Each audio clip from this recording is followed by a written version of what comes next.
نبی کریم رؤوف رحیم صلی الله علیه وسلم مبارک ډېر د فقر زندگی تیره کړې وه، ډېره د غربت زندگی تیره کړې وه. مبارک باندې او د هغې په صحابو مبارکو باندې به داسې حالات هم راغله، داسې وخت به هم راغی چې 2 ورځې 3 ورځې به مبارکو خوراک ونه کړو. خو د هغې مبارکو هغه علامه به د څه شي وه چې یاره دا مبارکو خوراک نه دی کړی.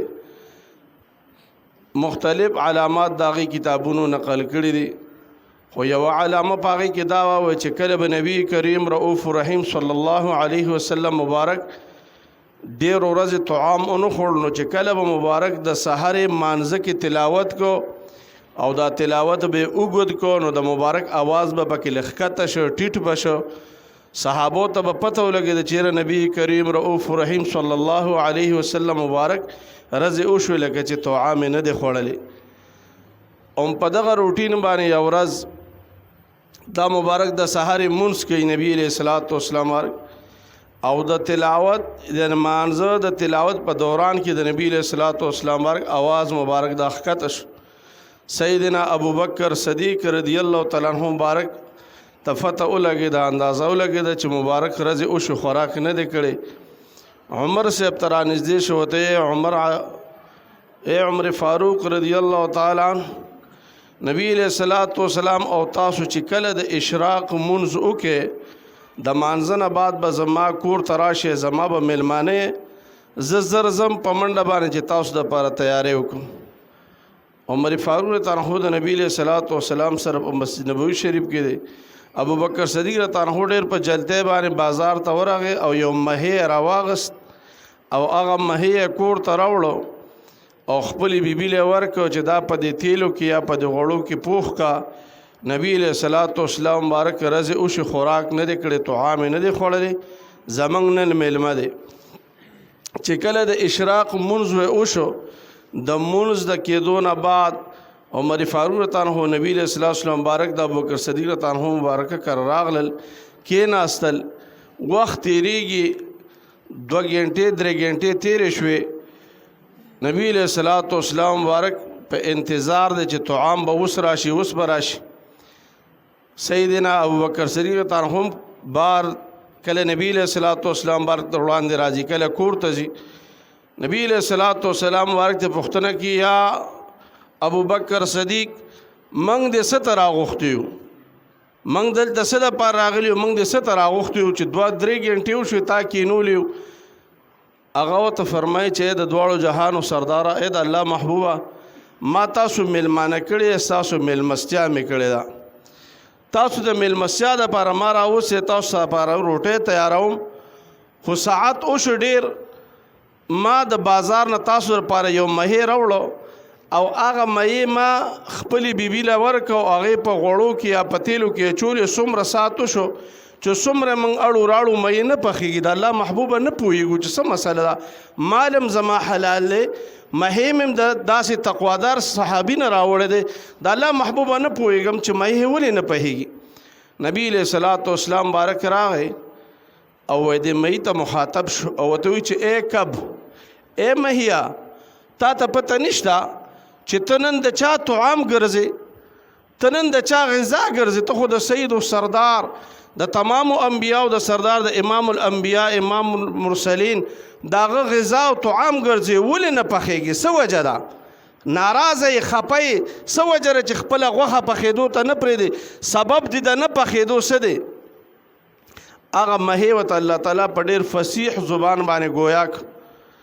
هغه مهی ورته وایي ای د دواړو جهانو سردار، ای د الله محبوبه، ما ته هېڅ پته نشته چې یاره ولې زما بدن باندې د اور یا د غوړو یا د تیلو دا تاثیر ولې نه راځي، ما ته هم دا پته نشته. خو صرف دومره ده چې یو وخت ستا صحابه یو غزا دپاره تله د جهاد دپاره، او کله چې هغې په کشتۍ کې سوارو شو او روان شو، په دغه وخت کې هغې ستا په ذات باندې درود شریف ویلی یو صحابي، زه د دې کشتۍ سره روانم دی دا درود شریف وی ما اورېدل چې حتی تر دې کنارې ته ورسېدل دی پورې واوښته زه بیرته واپس رالم ماته چې څومره تاثیر ښکاري دا هغه سماعت ستاسو د درود شریف د ویلو دی د هغې د وجې زما په بدن باندې تاثیر نه کېږي نبی علیه الصلاة والسلام بکر صدیق رضی الله عنه ته فرمایي چې ای ابوبکر دا مهې د دې غوړو یا د دې تیلو نه رابهر کا چا چې زما سره محبت کړی دی په ما باندې درود شریف ویلي هغه باندې د جهنم اور تاثیر نشي کولی د دنیا اور به پسې تاثیر وکړي نورونو مونږ تاسو له پکار دا دي چې د نبی کریم رؤوف رحیم صلی الله علیه وسلم مبارک په ذات اقدس مبارک باندې ډېر ډېر درود شریف وایو علماء کرام ناستی احادیث مبارکاو کې راځي چې نور شپې یا نور ورځې څوک په ذات با برکات د نبی کریم رؤوف رحیم صلی الله علیه وسلم باندې درود شریف وایي نبی علیہ الصلوۃ والسلام مبارک فرمایي الله تعالی جل جلاله جل شانه زما پر روزات حرم مبارکه باندې یو فرشتہ مقرر کړی دا هغه فرشتي ته الله تعالی د تمام عاشقانو د درود شریف د اوریدلو سماعت هغه طاقت ورکړی دی هغه ماته چې کوم دی باقاعده د یو نوم اخلي عزت ما ته ستاسو هغه درود را رسېږي جواب او چې کم مومن مسلمان په ما باندې په شپه د جمعې یا په ورځ د جمعې باندې په ما باندې درود شریف وایي نبی اسلام مبارک فرمایي زه خپله اورم او خپله جواب کوم نو د نبی علیه الصلاة والسلام د درود شریف فضایل ډېر زیات دي ما تاسو ته ووایي که چا د نبی علیه الصلاة والسلام مبارک د درود شریف د فضایلو هغه خوند هغه لذت هغه واغسته والله العظیم چې دته به په تمامو وظایفو کې چې څومره وظایف دي بله وظیفه به دته خوند ورنکړي بغیر د وظایفو د نبی علیه الصلاة والسلام د درود شریف نه وروڼو چې څوک خپله زندگی هغه خوږول غواړي خپل رزق برکتي کول غواړي نو توصیه ده ته زموږ دا ده چې د نبی علیه الصلاة والسلام مبارک په ذات مبارک باندې درود شریف ډېر وایي یو وقایع د درود شریف متعلق بلوم بیا دغه دوه آیاتونو ترجمه ته راځم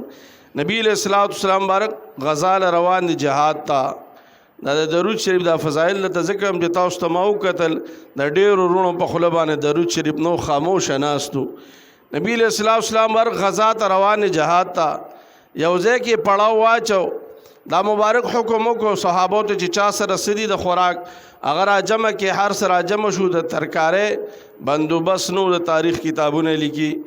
دغه وخت کې د نبی له صلوات و سلام مبارک په سر باندې د شهادت یو مچې دا بڼېدا نبی له صلوات و سلام هغه مچې ته مخاطب شو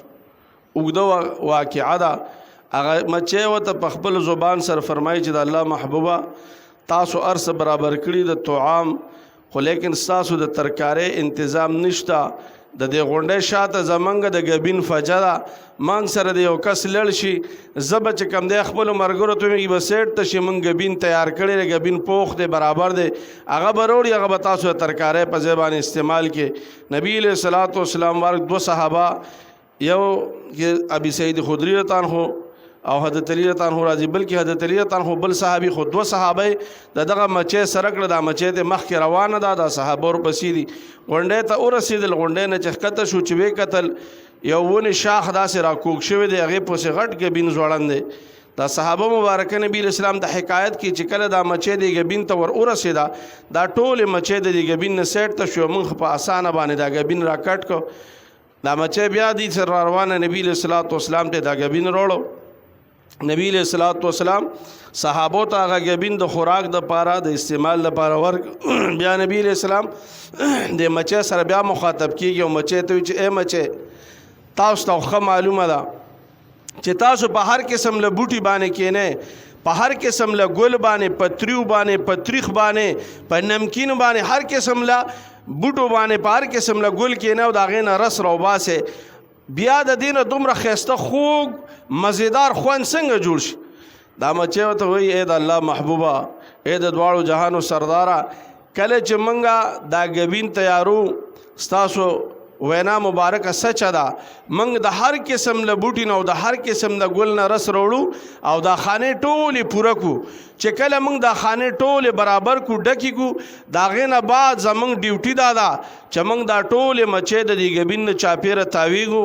او استاسو په ذات اقدس مبارک باندې درود شریف وایو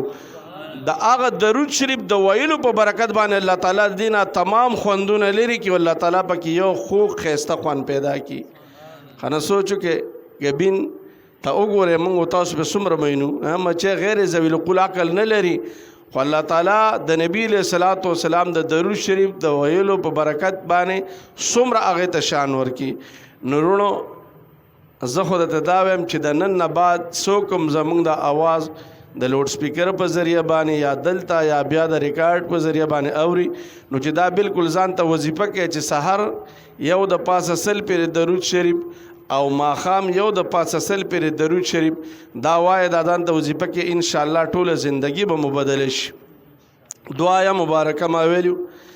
لستلیو آیا مبارکو ترجمه کو مختصر علماء کرام ناس هغه بخبل بیانونه کوي، هغه تشریف فرما دی. اول آیا مبارک کے خالق الازال فرمائی وَإِن تَعُدُّوا نِعْمَةَ اللَّهِ لَا تُحْصُوهَا، اے زما عبادو اے زما بندگانو کو چرتاسو زما نعمتون شمار کے لا تحصوها نو تاسو زما نعمتون شمار نه کې. برابر خبره ده که هغه نعمتونه د انسان د بدن سره تعلق لري، لکه سر د ویښتونه والے تر خپو تر نوکونو پورې دا 5 فوټه یا 5 فوټه بدن د انسان چې کم دی کپدی یو سړی سوچو کې دا د الله تعالی جل جلاله جل شانو د نعمتونو یو عظیم مجموعه ده. بلا نعمتونه خالق الازال د انسان په دې بدن کې اچولې دي، سترګې نعمت ته، غوګونه نعمت ته، جبه نعمت ته، لاس خبې نعمت ته. موږ تاسو سره قدر نشته، خو د دې قدر هغه چا سره شته چې د چا دا نعمتونه نوي. ته بیا راغینه تاسو کې چې دا کم شان لري. بیا ډېر نعمتونه لري، بعضې د انسان د خوراک سره تعلق لري، بعضې د انسان د زندګۍ د یعنی د تمامو شعبو سره، بعضې داسې د رشتې سره تعلق لري. خو هغه نعمتونه چې په هغې کې رشته راځي د ټولو نه لوی نعمت په رشته کې د انسان مور او پلار دی. د مور او پلار نه لوی نعمت دا د انسان د پاره د مؤمن مسلمان د پاره دا بل نشي کېدی، ځکه مور او پلار یو دومره لوی نعمت ته چې تا ته الله تعالی جل جلاله جل شانو استاد کور دننه ستا په کور کې دننه خالق الازال تا ته خانه کعبه چې کم دنه دا ګرځولې مور او پلار. علماء کرام ناس دي د دواړو جهانو سردار نبی کریم رؤوف رحیم صلی الله علیه وسلم مبارک خپل صحابه مبارکو ته فرمایي ای زما صحابه کم بچی چې د مور او پلار دواړو یا د یو مخ ته په نظر د محبت او د شفقت وګوري، دغه بچی ته الله تعالی جل جلاله جل شانو د یو قبول شوی نپلی حج او د یوې قبول شوی نپلی عمره اجر او ثواب ورکړي. صحابي عرض کی د الله محبوبه که یو بچی دو کرته وګور نبی اسلام وي د 2 حج او د 2 عمرو ثواب دی. بل صحابي عرض کی د الله محبوبه که یو بچی 3 پیره نبی اسلام ورته فرمایل چې دا بچی د مور او پلار محتاج سو کرتم شپه ورځ کې په نظر د شفقت او د محبت او د رحم سره ګوري، په هر پیره کتلو به الله تعالی ته د یو قبول شوی نپلی حج او د یوې قبول شوی نپلی عمره اجر او ثواب ورکړي.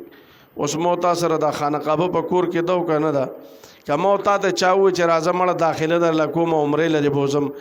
د الله په ذات یقینو کې موتا به دغه څومره ملنډې و موتا به دغه څومره احسانونه په ځان و ولې لکه ما حج او عمره للیږي د هغه حج او عمره د قبولیت سرټیفیکیټ چا سره نشته، ته لاړې حج دې مو کو عمره دې مو کړه، خو تعالی هیڅ کوم ضمانت نشي درکولی چې ستا د حج او عمره قبول او کنه د قبول څه پته لګي دې کې ستانه کمې زیاتې راغلي. لیکن چې د مور او پلار مخت د دواړو یا د یو ته تا په نظر د شفقت او محبت وکتل، د دواړو جهانو سردار مبارک فرمایي چې د قبول شوی حج عمره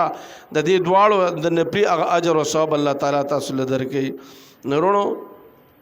موږ تاسو له پکار دادي چې د مور او پلار ډیر زیات لحاظ وساتو. انس بن مالک رضی الله عنه نبی علیہ الصلوۃ والسلام مبارک سره ناس مبارک ته پختنه کی. انس بن نبی علیہ الصلوۃ والسلام ته فرمایا یا رسول الله نحن نتصدق عن موتانا ونحج عنهم وندعو لهم فهل يصل ذلك اليهم. اے د الله محبوبه موږ د خپل مړو د طرفه صدقې کو دي ته دعاګانې کو دي د طرفه حجونه کو آیا زمونږ د دعاګانې زمونږ د صدقې زمونږ د حجونه دا دې ته ورسي که نه صرف زمونږ مال ضایع کېدل دی او بدن ستړی کېدل دی نه. انس بن مالک رضی الله عنه بارک نبی اسلام فرمایي نعم اے انس بن مالک رضی الله عنه ستاسو دعا ستاسو د حج ستاسو چې کوم دی دا صدقات چې دا څومره تاسو کوئ دا تمام دې ته رسي. مبارک فرمایي وهم یفرحون بها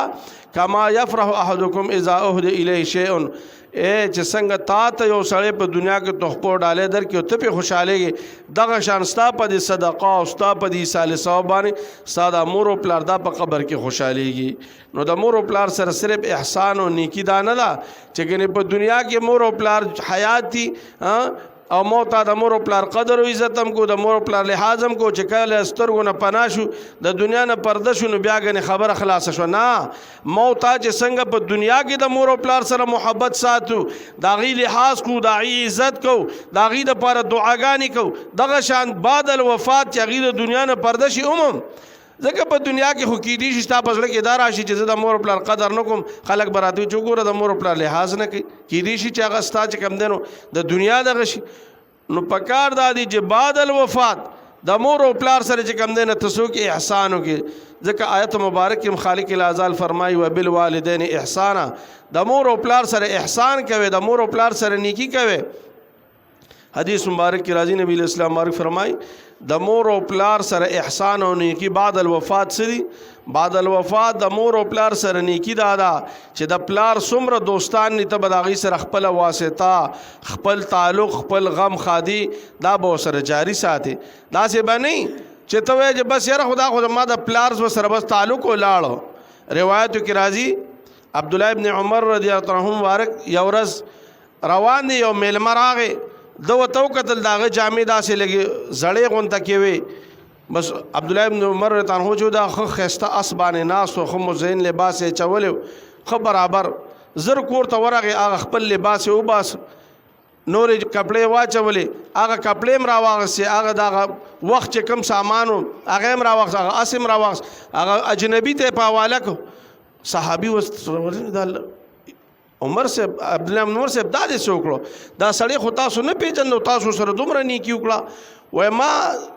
د خپل والد ګرامی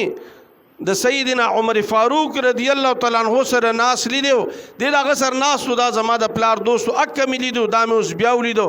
نبی علیہ السلام بارک فرمایلی دي چې تاسو د خپل والدینو یعنی د مور او پلار چې کم تاسو د مور او پلار دوستانی دا غي سره به تعلق ساتي دا غي سره به احسان کوي دا بیا تاسو د مور او پلار سره احسان نه وای د ما د خپل والد ګرامی د عمر فاروق رضی الله عنه سره لیدو زکه مې سره دا احسان وکړو. نو ګوره مونږ تاسو لمدا پکار مونږ تاسو ګوره اکثر زمونږ استادو د پلارانو رشتي چی یا دوستي چی دا ګوره اکثر دا غي تر حیات پوری چې کله غي دنیا نه پرده شي بیا زوی مو مړ بسوي د داجی چې کم د اړه زور ډیر وي تر هغه زیبه سوکسي نه دا به تزي هغه سره به رشتہ داری دا و پاله. حدیث مبارک معلوم نبی علیہ السلام مبارک فرمای خیر الناس من ينفع الناس بهتر د خلکو نه خلک چې بل چاته نه په پیدا ورسي نه مونږ تاسو له پکار دادي